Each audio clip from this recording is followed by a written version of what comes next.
Sir ನೀನು ಚೆನ್ನಾಗಿ ಮಾತಾಡ್ತೀಯ ಅಥವಾ ನೀನು ಚೆನ್ನಾಗಿದೆ ಅಂತ ಹೇಳಿದ ತಕ್ಷಣ ನಾನು ಇಲ್ಲ ಸರ್ ನನಗೆ ನಾನು ಹಂಗೆ ಹೇಳ್ತಾ ಇದ್ದೆ ಮೊದಲು ಹಂಗೆ ಹೇಳ್ತಾ ಇದ್ದೆ. ಓಕೆ, ಈಗ ಯಾರಾದ್ರೂ ನಾನು ಚೆನ್ನಾಗಿ ಮಾತಾಡ್ತೀಯ, ಚೆನ್ನಾಗಾಯಿತು, ಕ್ಲಾಸ್ ಮಾಡಿದ್ರೆ ಥ್ಯಾಂಕ್ ಯು ಅಂತ ಹೇಳ್ತೀನಿ. ಏನು ಹೇಳಬೇಕು?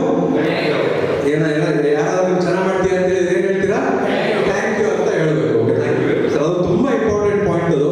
ಯಾಕೆಂದ್ರೆ ಎಸ್ಪೆಷಲಿ ಕನ್ನಡದವರು, ನಾನು ನಾರ್ತ್ ಇಂಡಿಯಾದವರು ಇನ್ನೂ ಓಕೆ, ಬಟ್ ಎಸ್ಪೆಷಲಿ ನಾರ್ತ್ ಕರ್ನಾಟಕದವರು ಅದು ಏನೋ ಗೊತ್ತಿಲ್ಲ, ನಮ್ಗೆ ಯಾರಾದ್ರೂ ಹೊಗಳಿದ್ರೆ ನಾವು ನಮಗೆ ಅದು ತಗೊಳಕ್ಕಾಗಲ್ಲ. ತೆಗಳಿದ್ರೆ ಮಾತ್ರ ನನ್ನ ಜೀವನ ಪೂರ್ತಿ ನಾನು ತಲೆ ಇಟ್ಕೊಂಡಿರ್ತೀನಿ. ಜಯಪ್ರಕಾಶ್ ಸರ್ ಹಿಂಗೆ ಅಂದ್ಬಿಟ್ರು ನನಗೆ ಅಂತೇಳಿ ನಾನು ತಲೆಯಲ್ಲೇ ಇಟ್ಕೊಂಡು ಇರ್ತೀನಿ. ನಾವು ಏನಾದರೂ ಹೊಗಳಿದ್ರೆ ನಾನು ಇಲ್ಲ ಅಂತ ರಿಜೆಕ್ಟ್ ಮಾಡಿಬಿಡ್ತೀನಿ ಇಮಿಡಿಯೇಟ್ಲಿ ಅದನ್ನು. ಸರ್ ಕರೆಕ್ಟ್ ನಾನು ಹೇಳ್ತಿರೋದು? ಅರ್ಥ ಆಗ್ತಿದೆ ನಾನು ಹೇಳ್ತಿರೋದು? ಇದು ತುಂಬಾ ಇಂಪಾರ್ಟೆಂಟು. ಇಲ್ಲಿಂದಲೇ ನಿಮ್ಮ ದುಡ್ಡು ಬರುವ ಪ್ರಾಸೆಸ್ ಹೆಚ್ಚಿಗೆ ಸ್ಟಾರ್ಟ್ ಆಗುತ್ತೆ. ರಿಸೀವಿಂಗ್ ಇದು. What I talk you just now is the art of receiving. Hello, receiving starts with receiving a compliment.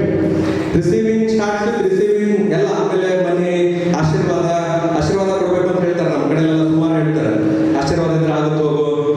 ಆಶೀರ್ವಾದ ತಗೊಳ್ಳೋದು ಬರ್ಬೇಕು ನಮಗೆ. ಯಾರಾದ್ರೂ ಆಶೀರ್ವಾದ ಕೊಡ್ರಿ ಸರ್? ಬೇಡ ಸರ್, ನಮಗೆ ಬೇಡ.